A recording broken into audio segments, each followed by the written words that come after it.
નમસ્કાર મિત્રો, આજે આપણે પી વિભાગના તત્વો લેક્ચર 7 માં પહોંચી ગયા છે. લેક્ચર 6 માં આપણે સમૂહ 16 કમ્પ્લીટ કર્યો. આશા છે કે તમે સાથે સાથે કરતા જતા હશો, કારણ કે હવે આપણે જેડબલઈ એક્ઝામની નજીક છે, એટલે હવે બધાએ સારી રીતે વ્યવસ્થિત ભણવું પડશે. નીટવાળા વિદ્યાર્થીઓ પણ તૈયારી કરતા રહે, જેથી કરીને છેલ્લે પછી તમારે વાંધો ન આવે. હવે અત્યારે આપણે 17મો સમૂહ એટલે કે પી વિભાગના તત્વોમાં 17મો સમૂહ હેલોજન સમૂહ જે છે એ આપણે ભણવાના છે. તો સમૂહ 17 જે છે એમાં હેલોજન સમૂહ તરીકે ઓળખાય છે.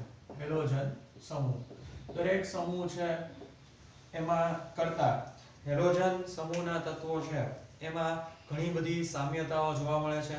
હેલોજન સમૂહના તત્વની વાત કરીએ તો ફ્લોરીન, ક્લોરીન, બ્રોમીન, આયોડીન, એસ્ટેટાઇન.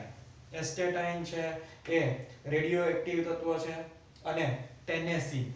એસ્ટેટાઇન અને ટેનેસીન છે એને આપણે સમૂહમાં જે અભ્યાસ છે એમાં સાથે લેતા નથી, કારણ કે રેડિયોએક્ટિવ તત્વો છે એના ગુણધર્મો સામાન્ય તત્વો કરતા અલગ હોય છે. તો દર વખતની જેમ સૌ પહેલા આપણે સમૂહમાં જે તત્વો છે એનું નામ લખી નાખીએ છીએ. ત્યારબાદ આપણે વાત કરીએ તો ઇલેક્ટ્રોન રચના. હેલોજન સમૂહના તત્વો છે એની ઇલેક્ટ્રોન રચના જોઈએ તો આપણને હિલિયમ કોર 2s2 2p5 પ્રકારની ઇલેક્ટ્રોન રચના છે ફ્લોરીન માટે. એવી જ રીતે ક્લોરીન માટે તમે જુઓ તો નિયોન કોર 3s2 3p5 પ્રકારની ઇલેક્ટ્રોન રચના છે. એવી જ રીતે બ્રોમીન માટે આપણે જોઈએ તો argon core 3d10 4s2 4p5 પ્રકારની ઇલેક્ટ્રોન રચના છે. અને આયોડીન માટે આપણે જોઈએ તો krypton core 4d10 5s2 5p5 પ્રકારની ઇલેક્ટ્રોન રચના છે. તો ઇલેક્ટ્રોન રચનાની આપણે વાત કરીએ તો આ સમૂહ છે એમાં આપણે જોઈએ તો ટોટલ 4 જ તત્વો છે, એટલે આપણે અહીં 4 ની જ રચના કરી છે. હા, કદાચ જો એસ્ટેટાઇનની વાત આવે, એસ્ટેટાઇન તો માત્ર શીખી લેવું સારું છે કે એમાં આવશે xenon core 4f14 5d10 6s2 6p5. તો આ દરેક સમૂહની તમે ઇલેક્ટ્રોન રચના મિત્રો જોઈ હોય તો લગભગ દરેકમાં સમાનતા છે કે પહેલા બે છે એમાં ડી વિભાગ આવતો નથી, પછીના બેમાં 3d અને 4d આવે છે, અને છેલ્લામાં 4f આવે છે, 5d આવે છે. તો આ દરેક ઇલેક્ટ્રોન રચના બહુ સરળ છે. હંમેશા પહેલા ઇલેક્ટ્રોન રચનાનો વ્યવસ્થિત અભ્યાસ કરવો, પરમાણ્વીય ક્રમાંકનો અભ્યાસ કરવો, ત્યારબાદ જ આગળ વધવું. ત્યારબાદ બાહ્યતમ કોષની આપણે ઇલેક્ટ્રોન રચનાની વાત કરીએ તો એના બાહ્યતમ કોષની ઇલેક્ટ્રોન રચના ns2np5 પ્રકારની છે. બાહ્યતમ કોષની વાત છે ns2np5. તમે જોઈ શકો છો 2s2 2p5 3s2 3p5, જ્યાં n છે એ મુખ્ય ક્વોન્ટમ આંકનું મૂલ્ય છે. તો ns2np5 પ્રકારની રચના થઈ ગઈ બાહ્યતમ કોષમાં. ઉપરાંત આપણે વાત કરીએ પરમાણ્વીય ક્રમાંકની તો જેમ દર વખતે શીખવાડું છું એવી રીતે ફ્લોરીન છે 9. પરમાણ્વીય ક્રમાંક આપણે ગોખવાના નથી, સમજીને યાદ રાખવાના છે. સૌ પહેલા ફ્લોરીનનો પરમાણ્વીય ક્રમાંક 9 આવશે. ત્યારબાદ ક્લોરીન છે એનો પરમાણ્વીય ક્રમાંક 17, કારણ કે 9 માં 8 વધારીએ આવર્ત 2 થી આવર્ત 3 માં તમે જાઓ એટલે 8 તત્વોનો વધારો આવે છે. એવી જ રીતે બ્રોમીનમાં તમે જાઓ એટલે કે સમૂહ 3 થી સમૂહ 4 માં તમે જાઓ એટલે 18 તત્વોનો વધારો આવે છે, એટલે બ્રોમીનનો પરમાણ્વીય ક્રમાંક 35. એવી જ રીતે આયોડીનમાં તમે જાઓ તો પણ આપણને 18 તત્વોનો વધારો આવે છે. સમૂહ આવર્ત 4 માંથી આવર્ત 5 માં જાઓ ત્યારે પણ 18 તત્વોનો વધારો આવે છે, એટલે 35 માં 18 ઉમેરીએ તો 53. અને સમૂહ 5 આવર્ત 5 થી આવર્ત 6 માં જઈએ એટલે 32 નો વધારો આવે. એટલે આપણે જોઈ શકીએ કે આયોડીન એસ્ટેટાઇન છે એનો પરમાણ્વીય ક્રમાંક 85. તો આવી રીતે વ્યવસ્થિત તમારે પરમાણ્વીય ક્રમાંક ગોખવાના નથી. દર વખતે જેમ સમજાવું છું એવી રીતે 8 8 18 18 32 ઉમેરીને યાદ રાખવાના છે. તો આ વાત થઈ ગઈ આપણે સામાન્ય પરમાણ્વીય ક્રમાંક, ઇલેક્ટ્રોન રચના, બાહ્યતમ કોષની રચના. દરેક આ સામાન્ય અભ્યાસ કરીને આપણે દરેક સમૂહ છે એ સ્ટાર્ટ કરવાનો હોય છે. ઉપરાંત આપણે હેલોજન ની વાત કરીએ તો હેલોજન શબ્દનો અર્થ હેલો એટલે ક્ષાર, જન એટલે ઉત્પત્તિ, એટલે કે ક્ષારમાંથી જે તત્વોની ઉત્પત્તિ થાય છે એને હેલોજન તરીકે આપણે ઓળખીએ છીએ. તો આનો થોડોક સમજી લઈએ. હેલોજન એટલે ક્ષાર, જન એટલે ઉત્પત્તિ. હેલો એટલે ક્ષાર, જન એટલે ઉત્પત્તિ, એટલે ક્ષારમાંથી ઉત્પન્ન થતા પદાર્થો, ક્ષારમાંથી ઉત્પન્ન થતા પદાર્થો જેને આપણે હેલોજન તરીકે ઓળખીએ છીએ. ઉપરાંત આ જે તત્વો છે એ પ્રબળ અધાતુ તત્વો છે. આવા આવર્ત કોષ્ટકમાં જમણી બાજુ આવેલા છે એટલે પ્રબળ અધાતુ તત્વો છે. ઉપરાંત આપણે કહી શકીએ કે આ જે તત્વો છે એ વિદ્યુત ઋણતા સૌથી વધારે છે. આ તત્વોની વિદ્યુત ઋણતા બાકીના દરેક તત્વો કરતા સૌથી વધારે છે. બરાબર? તો આ દરેક વસ્તુ હેલોજન રિલેટેડ વાત છે. આપણે વિગતવાર જોતા જઈએ. હેલોજન સમૂહ. હેલોજન સમૂહમાં સૌ પહેલા આપણે હેલોજન સમૂહ શું છે એ જોવાનું છે. તો ફ્લોરીન, ક્લોરીન, બ્રોમીન, આયોડીન, એસ્ટેટાઇન અને ટેનેસીન સમૂહ 17 ના સભ્યો છે. આ સામૂહિક રીતે હેલોજન તત્વો છે. ગ્રીક ભાષામાં હેલો અર્થ ક્ષાર, જેનેસ એટલે ઉત્પન્ન કરવું, એટલે કે ક્ષાર ઉત્પન્ન કરતા પદાર્થો છે. હેલોજન તત્વો ઊંચી પ્રતિક્રિયાત્મક અધાત્વીય તત્વો છે. મેં તમને વાત કરી પ્રતિક્રિયાત્મકતા વધારે છે, અધાત્વીય તત્વો છે. સમૂહ 1 અને 2 ની જેમ સમૂહ 17 ના તત્વો પણ એકબીજામાં વધુ સમાનતા દર્શાવે છે. તો મેં તમને જેમ વાત કરી કે આ તત્વો સમૂહ 1 અને 2 ની જેમ એકબીજામાં સામ્યતા વધુ ધરાવે છે. આટલી બધી સમાનતા આવર્ત કોષ્ટકના અન્ય સમૂહના તત્વોમાં જોવા મળતી નથી. હેલોજન તત્વોના ભૌતિક અને રાસાયણિક ગુણધર્મોમાં પણ નિયમિત ક્રમણ હોય છે. એટલે કે ભૌતિક અને રાસાયણિક ગુણધર્મો પણ નિયમિત રીતે, ક્રમિક રીતે વ્યવસ્થિત વધતા જતા હોય છે. એસ્ટેટાઇન અને ટેનેસીન રેડિયો સક્રિય તત્વો છે જે આપણે વાત કરી. ત્યારબાદ દરેકમાં જે પ્રાપ્તિ સ્થાન છે એટલે કે 7.18.1 આ જે ટોપિક છે પ્રાપ્તિ સ્થાનનો એ આપણે કરવાનો નથી. એ આપણા ટોપિકમાંથી એટલે કે જે બોર્ડનો સિલેબસ છે એમાંથી નીકળી ગયો છે. જેડબલઈ નીટના સિલેબસ હજી સુધી આવ્યા નથી એટલે તમે ચિંતા નથી કરવાની. એવું નથી કે આપણે નથી ભણાવવાના. અત્યારે આપણી પાસે જે માહિતી છે એ પ્રમાણે આપણે આગળ વધીએ છીએ. ત્યારબાદ જે કોષ્ટક છે દર વખતની જેમ તમને કહું છું કે ટેબલ ખૂબ મહત્વનું છે. ટેબલ પાક્કું નથી કરવાનું, પરંતુ ટેબલની મદદથી આપણને વલણ સ્પષ્ટ થાય. આવર્તમાં તત્વોના વલણ, સમૂહમાં તત્વોના વલણ સ્પષ્ટ થાય છે. માટે ટેબલમાં એક એક વસ્તુનો સારી રીતે અભ્યાસ કરવાનો છે જે આપણે જોતા જઈએ છીએ. હવે સૌ પહેલા ઇલેક્ટ્રોન રચનાની વાત કરી તો ઇલેક્ટ્રોન રચના મેં તમને સમજાવ્યું કે બાહ્યતમ કોષ છે. બરાબર? આ બધા તત્વો બાહ્યતમ કોષમાં NH2 NP5 ઇલેક્ટ્રોન ધરાવે છે જે તેમની પછીના નિષ્ક્રિય વાયુ કરતા એક ઇલેક્ટ્રોન ઓછા હોય છે. દેખીતી વાત છે કે 17મા સમૂહ પછી 18મો સમૂહ આવે છે અને દેખીતી વાત છે કે એ બધા નિષ્ક્રિય વાયુ તત્વો છે અને નિષ્ક્રિય વાયુ તત્વો કરતા એક ઇલેક્ટ્રોન આમાં ઓછું હોય છે. ત્યારબાદ પરમાણ્વીય અને આયનીય ત્રિજ્યા. તો ખાસ યાદ રાખો મિત્રો, આ તત્વોની પરમાણ્વીય ત્રિજ્યા આપણે જોઈએ તો સૌથી છેલ્લે, બાકી બધા તત્વો કરતા આ સમૂહ સૌથી છેલ્લે છે એટલે કે જમણી બાજુ આવેલું છે એટલે પરમાણ્વીય ત્રિજ્યા સૌથી ઓછી છે. એવી જ રીતે આયનીય ત્રિજ્યા પણ છે એ સૌથી ઓછી છે. તો આપણે જોઈએ કે તત્વો, હેલોજન તત્વો મહત્તમ અસરકારક કેન્દ્રીય વીજભારને કારણે તેમના અનુવર્તી આવર્તોમાં સૌથી ઓછી પરમાણ્વીય ત્રિજ્યા ધરાવે છે. એ આપણને ખ્યાલ છે. સૌ જમણી બાજુ રહેલું છે એટલે પરમાણ્વીય ત્રિજ્યા ડાબેથી જમણી બાજુ જાઓ એટલે પરમાણુય ત્રિજ્યા હંમેશા ઘટે, માટે એના પરમાણુય ત્રિજ્યામાં ઘટાડો થાય છે. ફ્લોરીનની પરમાણુય ત્રિજ્યા બીજા આવર્તના અન્ય તત્વોની પરમાણુય ત્રિજ્યા કરતા ઘણી ઓછી હોય છે. ખાસ યાદ રાખજો મિત્રો કે આપણે પરમાણુય ત્રિજ્યાની વાત કરીએ તો ફ્લોરીનની પરમાણુય ત્રિજ્યા છે ઈ આવર્તમાં બીજા તત્વો કરતા ઘણી ઓછી હોય છે. ફ્લોરીનથી આયોડીન તરફ જતા ક્વોન્ટમ કોષોનો ક્રમશઃ વધારાને કારણે તેમની પરમાણુય ત્રિજ્યા અને આયનીય ત્રિજ્યા વધે છે. દેખીતી વાત છે, સમૂહમાં ઉપરથી નીચે જાઓ આપણે જોઈ શકીએ છીએ, ઉપરથી નીચે જાઓ એટલે ક્વોન્ટમ આંક છે, ક્વોન્ટમ કોષ છે, એમાં વધારો થાય છે. વધારો થાય છે એટલે દેખીતી રીતે પરમાણુય ત્રિજ્યા આયનીય ત્રિજ્યામાં વધારો થતો હોય છે. તો બહુ સરળ વાત છે.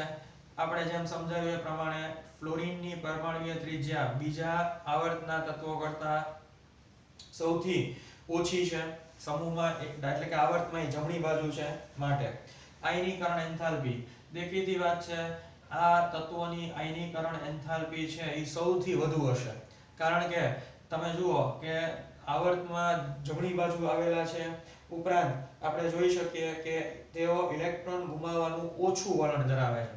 અધાતુ તત્વ છે એટલે દેખીતી વાત છે ઇલેક્ટ્રોન મેળવવાની જ વૃત્તિ ધરાવશે.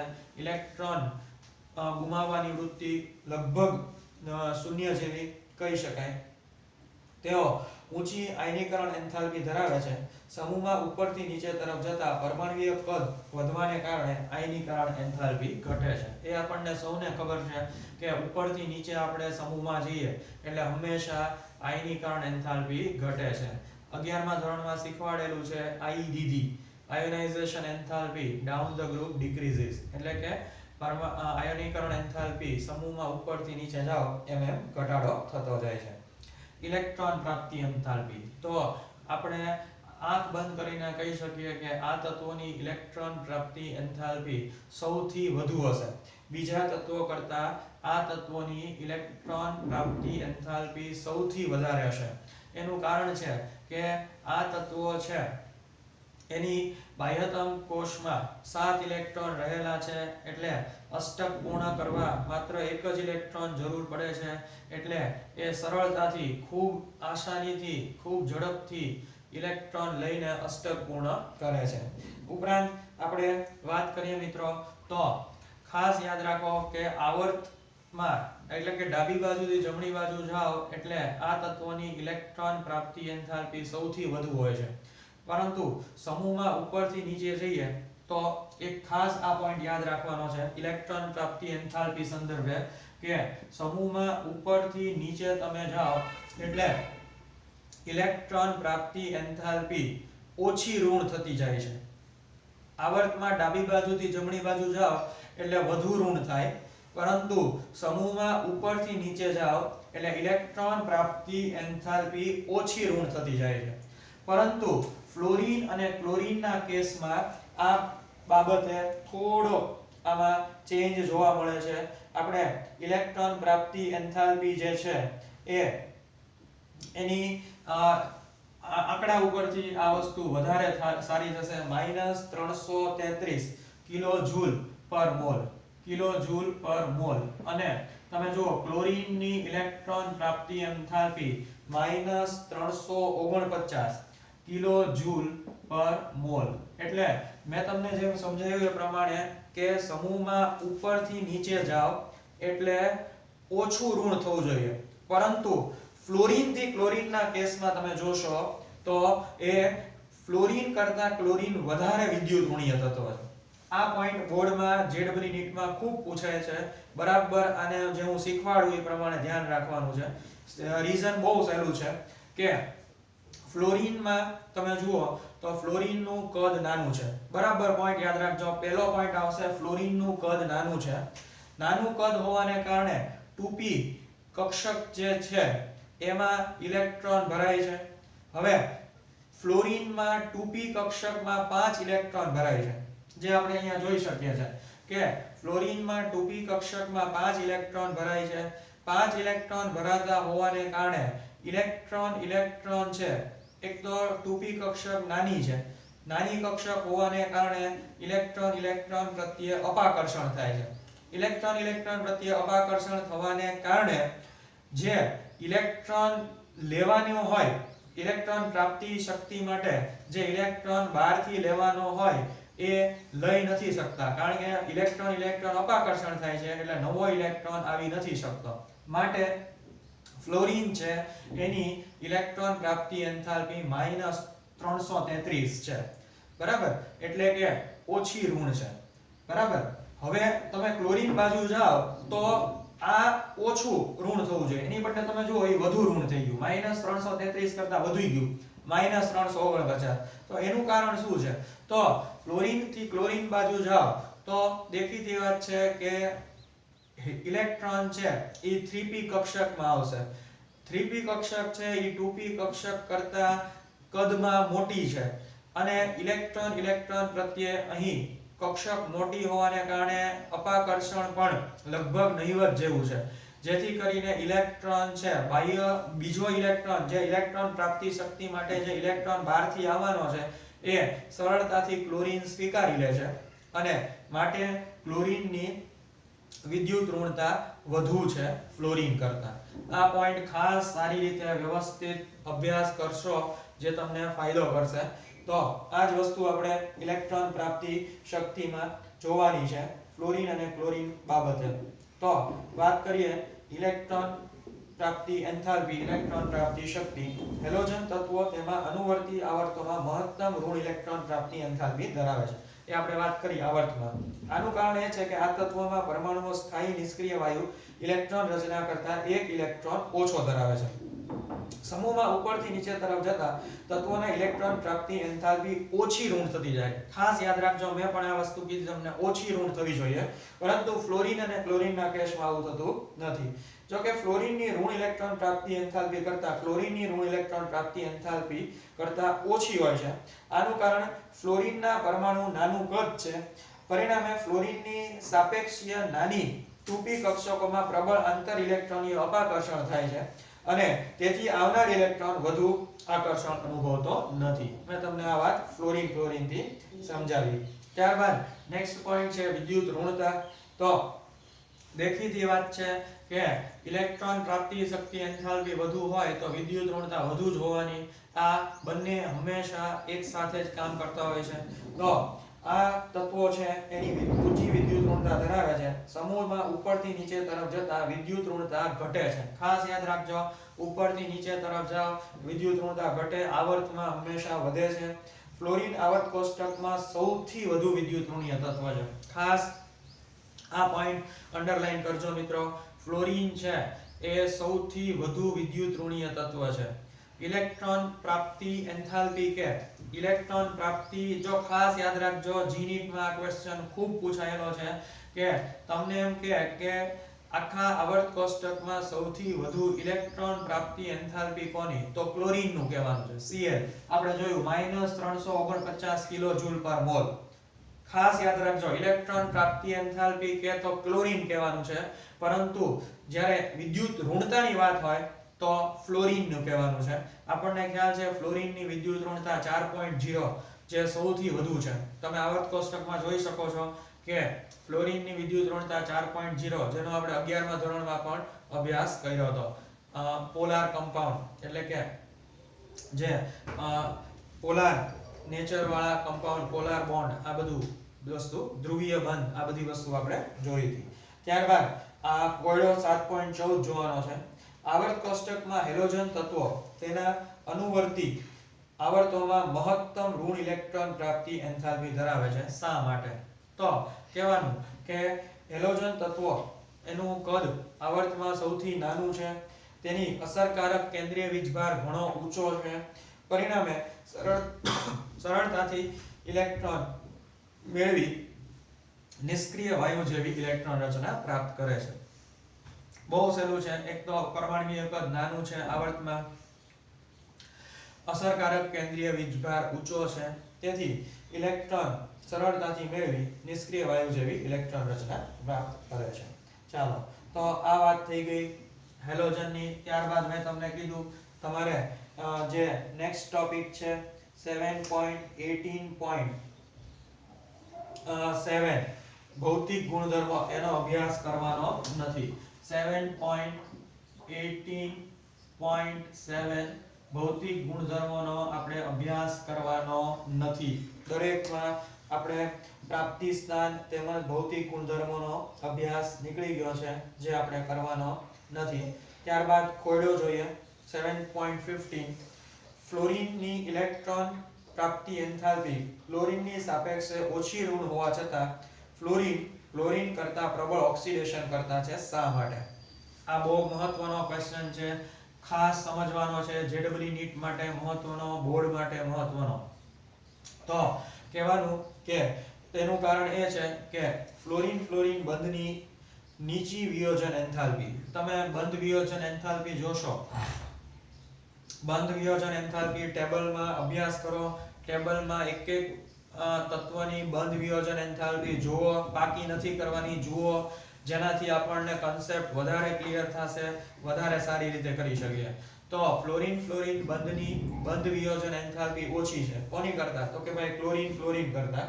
ઉપરાંત F- છે એની ઊંચી જલીયકરણ એન્થાલ્પી છે. તો તમે ટોપિક મીન્સ ટેબલમાં જોઈ શકો છો કે જલીયકરણ એન્થાલ્પી પણ F- ની ઘણી બધી વધારે છે. આ બે રીઝનને કારણે. પહેલું FF બંધ વિયોજન એન્થાલ્પી ઓછી અને ફ્લોરાઇડ આયનની જલીયકરણ એન્થાલ્પી છે એ પણ ઘણી બધી ઊંચી છે, જે આપણે ટેબલમાં કોષ્ટક 7.8 માં જોઈ શકીએ છીએ. ત્યારબાદ નેક્સ્ટ પોઈન્ટ છે 17.18.8 રાસાયણિક ગુણધર્મો. તો રાસાયણિક ગુણધર્મોનો અભ્યાસ બરાબર સારી રીતે આપણે દરેકમાં કર્યો છે અને આમાં પણ સારી રીતે કરવાનો છે. રાસાયણિક ગુણધર્મો. તો રાસાયણિક ગુણધર્મો બહુ સરસ છે, આપણે જાણવા લાયક કે હેલોજનની ઓક્સિડેશન અવસ્થા. સામાન્ય રીતે આપણે એવું જ સમજીએ કે હેલોજનની ઓક્સિડેશન અવસ્થા છે એ -1 જ હોય. હેલોજનની ઓક્સિડેશન અવસ્થા -1 જ હોય. પરંતુ આજે આપણે વધારે સારું શીખવાનું છે. આપણે 11મા ધોરણમાં પણ જોયેલું છે કે હેલોજન છે એ +1 +3 +5 અને +7 આટલી વિવિધતા ધરાવતી ઓક્સિડેશન અવસ્થા ધરાવે છે. તો આ ઓક્સિડેશન અવસ્થા છે એનો આપણે અભ્યાસ કરવાનો છે. તો સૌપહેલા આપણે વાત કરીએ ભૂમિ અવસ્થાની. હેલોજન છે એની ભૂમિ અવસ્થામાં જે હેલોજન પરમાણુ છે એ આવી રીતે હોય છે. ભૂમિ અવસ્થામાં હેલોજન છે પરમાણુ એની ઇલેક્ટ્રોન રચના આવી હોય છે. NS2 NP5. એટલે તમે જુઓ ભૂમિ અવસ્થામાં હેલોજનની ઇલેક્ટ્રોન રચના આ રીતે છે. ઓક્સિડેશન અવસ્થા જુઓ તો એક અયુગ્મિત ઇલેક્ટ્રોન છે, એટલે અહીં તમે એમ કહી શકો કે આની ઓક્સિડેશન અવસ્થા +1 છે. બરાબર? એટલે કે એ +1 ઓક્સિડેશન અવસ્થાનું સ્પષ્ટીકરણ કરે છે. એક ઇલેક્ટ્રોન અયુગ્મિત છે એટલે એ આપણે જોઈ શકીએ છીએ +1 ઓક્સિડેશન અવસ્થાનું સ્પષ્ટીકરણ કરે છે. હવે ફ્લોરિન આ જે છે એ માત્ર ફ્લોરિન સિવાયના, બરાબર, ફ્લોરિન સિવાયના તત્વો છે. હવે એની પ્રથમ ઉત્તેજિત અવસ્થા જોઈએ. પ્રથમ ઉત્તેજિત અવસ્થા જોઈએ તો આપણને ખબર પડે છે કે અહીંયા આ આપણે 1 2 3 4 ND કરી નાખીએ. NS NP ND. પ્રથમ ઉત્તેજિત અવસ્થાની વાત કરીએ તો તમે જો કે એક ઇલેક્ટ્રોન છે એ NP માંથી, બરાબર, એક ઇલેક્ટ્રોન NP માંથી ક્યાં આવી જશે? તો કે ભાઈ અહીંયા. એટલે પ્રથમ ઉત્તેજિત અવસ્થાની વાત કરીએ તો આ એક ઇલેક્ટ્રોન અહીં આવી જશે. તો તમે જોઈ શકો છો કે 2 4 7 2 4 6 ને 7 અહીંયા 2 4 6 ને 7. એટલે આ પ્રથમ ઉત્તેજિત અવસ્થામાં હેલોજનની ઓક્સિડેશન અવસ્થા +3 છે. ત્યારબાદ દ્વિતીય ઉત્તેજિત અવસ્થાની વાત કરીએ તો એમાં તમે જોઈ શકો છો કે દ્વિતીય ઉત્તેજિત અવસ્થામાં હેલોજન છે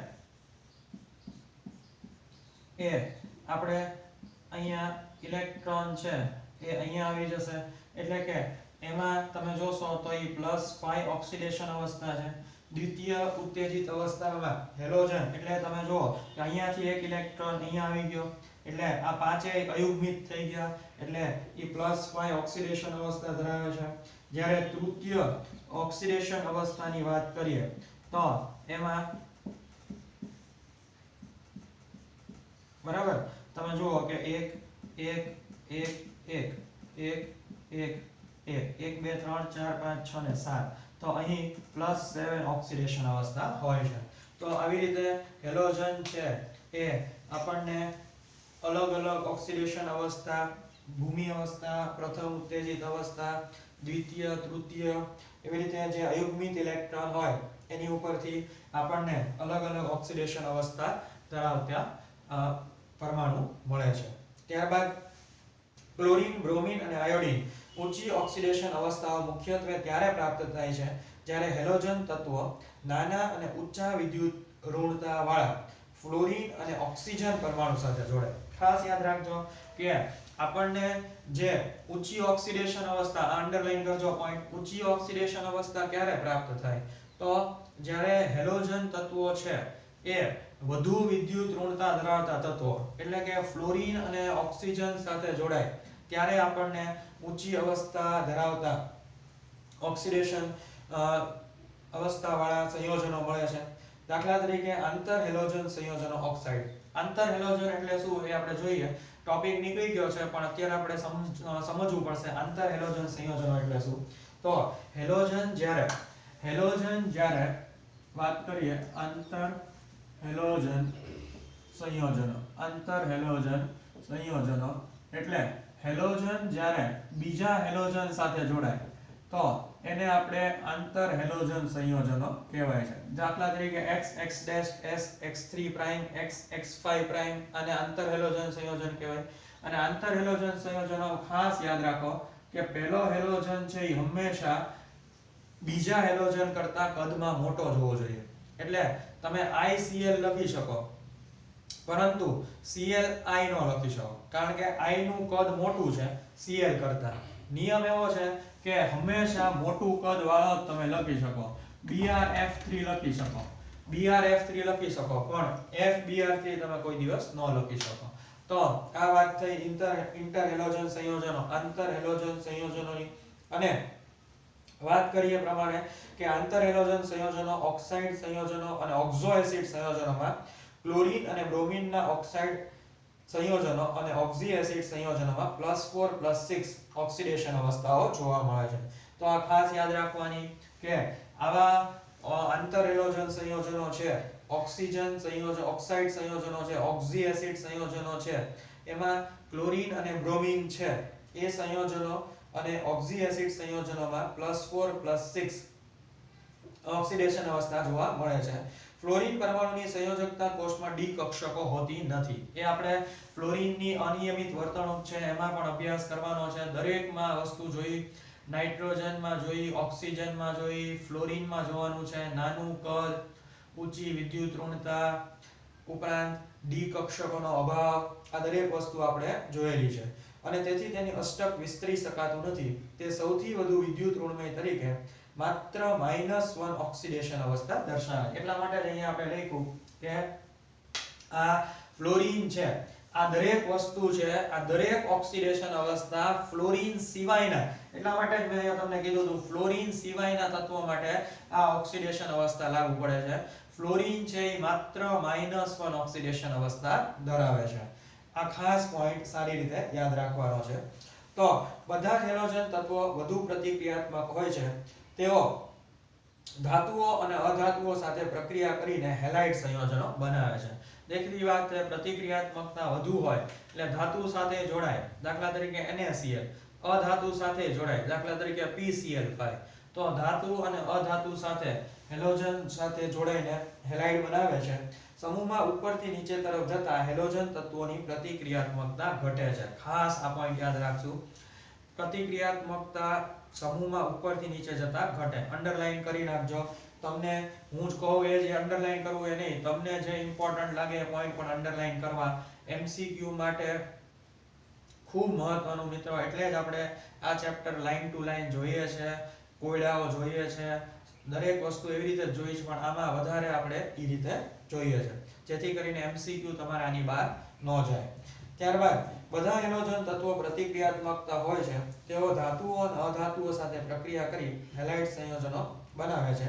ઉપરથી નીચે તરફ જતા હેલોજનની તત્વની પ્રતિક્રિયાત્મકતા ઘટે છે, એ આપણે જોયું.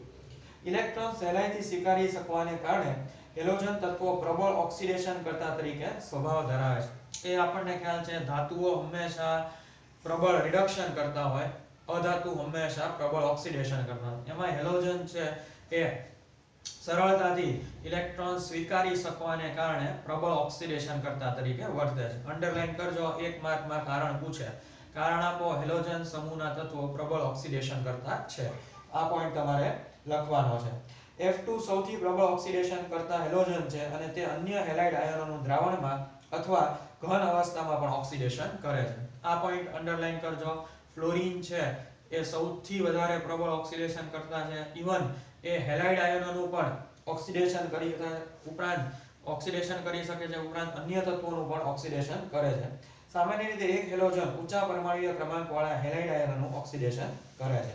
તો આપણે વાત કરીએ કે કેવી રીતે હેલોજન છે એ ઓક્સિડેશન કરતા તરીકે વર્તે છે. ઓક્સિડેશન કરતા તરીકે હેલોજન, તો આપણે જોઈએ હેલોજન એટલે કે ફ્લોરીન F2 ઓક્સિડેશન કરતા તરીકે હેલોજન એ બીજા હેલાઇડ આયનોનું પણ ઓક્સિડેશન કરે છે.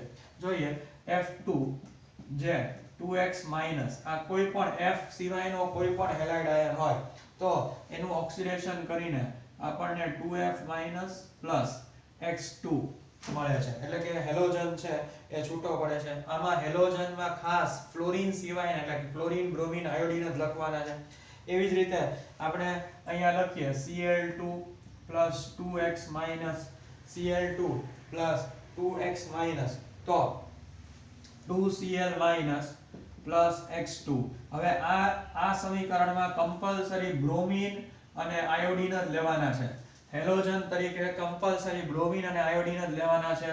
અહીંયા તમે ક્લોરીન, બ્રોમીન અને આયોડીન લઈ શકો, કારણ કે ફ્લોરીન પછી ક્લોરીન આવ્યા, તો ક્લોરીન છે એ બ્રોમીન અને આયોડીનનું ઓક્સિડેશન કરી શકે, બરાબર. એવી જ રીતે તમે અહીંયા બ્રોમીન લ્યો, અહીંયા બ્રોમીન સંયોજન લ્યો, તો અહીંયા તમારે કમ્પલસરી X- તરીકે આયોડીન જ લેવું પડે, એટલે આપણને મળે 2Br- plus X2 અને અહીંયા હેલોજન તરીકે કમ્પલસરી આયોડીન જ તમે લઈ શકો. તો આ પોઈન્ટ એક ખાસ યાદ રાખજો કે ફ્લોરીન છે એ દરેક હેલાઇડ આયન ઉપરાંત બીજા તત્વોનું પણ ઓક્સિડેશન કરે છે. ઉપરાંત સમૂહમાં તમે જેમ જેમ નીચે જતા જાવ એમ ક્લોરીન છે એ બ્રોમીન આયોડીન નું કરી શકે, બ્રોમીન છે એ આયોડીન નું કરી શકે. તો આ પોઈન્ટ પણ સારી રીતે યાદ રાખવો છે. સમૂહમાં ઉપરથી નીચે તરફ જતા હેલોજન તત્વોની જલીય દ્રાવ્યતા ઘટતી જતા ઓક્સિડેશન કરતા તરીકેની ક્ષમતાનો પુરાવો તેમના પ્રમાણિત વિદ્યુત પોટેન્શિયલ ઉપરથી મળે છે. આ પોઈન્ટ જોજો મિત્રો કે જેમ જેમ સમૂહમાં ઉપરથી નીચે જાવ એમ જલીય દ્રાવણતા ઘટતી જાય. જલીય દ્રાવ્યતા તમે ટેબલમાં જોજો, જલીય દ્રાવ્યતા ઘટતી જશે. જલીય દ્રાવ્યતા ઘટતી જાય એટલે ઓક્સિડેશન કરતા તરીકેના ક્ષમતાનો પુરાવો પ્રમાણિત વિદ્યુત ધ્રુવના પોટેન્શિયલ ઉપરથી મળે છે, જે નીચેના દર્શાવેલા પ્રચલો ઉપર આધાર રાખે છે. તો આ પોઈન્ટ છે એ પણ આપણને 11મા ધોરણમાં ભણી ગયા છે, યાદ હોય તો. બોર્ન હેબર ચક્ર, 1/2 હેલોજન, તો એને આપણે હેલોજન છે એને ડિસોસિએટ કરીએ એટલે આ ડિસોસિએશન એન્થાલ્પી એટલે કે વિઘટન કરવાનું છે, તો આપણને X હેલોજન મળે છે ગેસિયસ સ્ટેટમાં. એટલે આ હેલોજન મળ્યું. હવે એને આપણે ખ્યાલ હોય તો Eg ઇલેક્ટ્રોન ગેઇન એન્થાલ્પી, વિદ્યુત ઋણતા શક્તિ ડેલ્ટા Eg X- યાદ કરો, આ બોર્ન હેબર ચક્રમાં આપણે બધી જ વસ્તુ ભણ્યા છે, જેને X- ગેસ કહેશું. અને ત્યારબાદ અહીંયા એની હાઇડ્રેશન એન્થાલ્પી એટલે X- છે એ એક્વિયસ થઈ જશે. બોર્ન હેબર ચક્રમાં આપણે આ દરેક વસ્તુનો અભ્યાસ કર્યો હતો.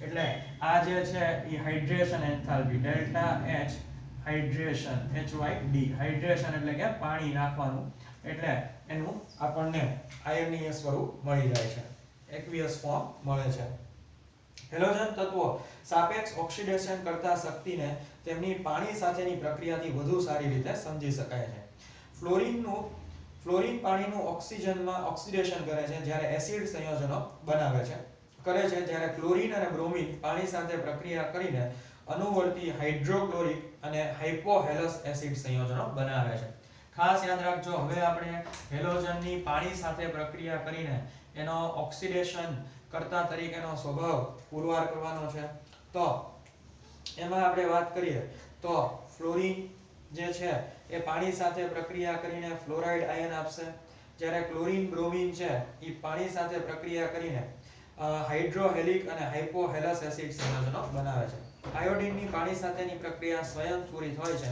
વાસ્તવમાં I- નું એસિડિક માધ્યમમાં ઓક્સિજન વડે ઓક્સિડેશન થઈ શકે છે જે ફ્લોરીન દ્વારા જોવા મળતી પ્રક્રિયાથી વિપરીત પ્રક્રિયા છે તો આ દરેક સમીકરણો છે ફ્લોરીનની પાણી સાથેની પ્રક્રિયા કરીએ તો આપણને ફ્લોરાઇડ આયન મળે છે ઓક્સિજન છૂટો પડે છે એવી જ રીતે હેલોજન બાકીના હેલોજન છે એની પાણી સાથે પ્રક્રિયા કરીએ તો આપણને હાઇડ્રોજન હેલાઇડ અને હાઇપોહેલસ એસિડ ખાસ યાદ રાખજો મિત્રો ફ્લોરીન સિવાયના હેલોજન ની જ્યારે પાણી સાથે પ્રક્રિયા કરીએ H2O સાથે પ્રક્રિયા કરીએ તો આપણને HX હાઇડ્રોજન હેલાઇડ અને HOX હાઇપોહેલસ એસિડ આ ઇક્વેશન આ સમીકરણ ખાસ યાદ રાખજો ફ્લોરીન નહીં ફ્લોરીન પાણી સાથે પ્રક્રિયા કરે એટલે ફ્લોરાઇડ આયન બનાવે ઓક્સિજન છૂટો પડે અહીંયા X Cl અને Br કમ્પલસરી ક્લોરીન અને બ્રોમિન આ બે જ તત્વો આ પ્રકારના સમીકરણ આપે છે આ MCQ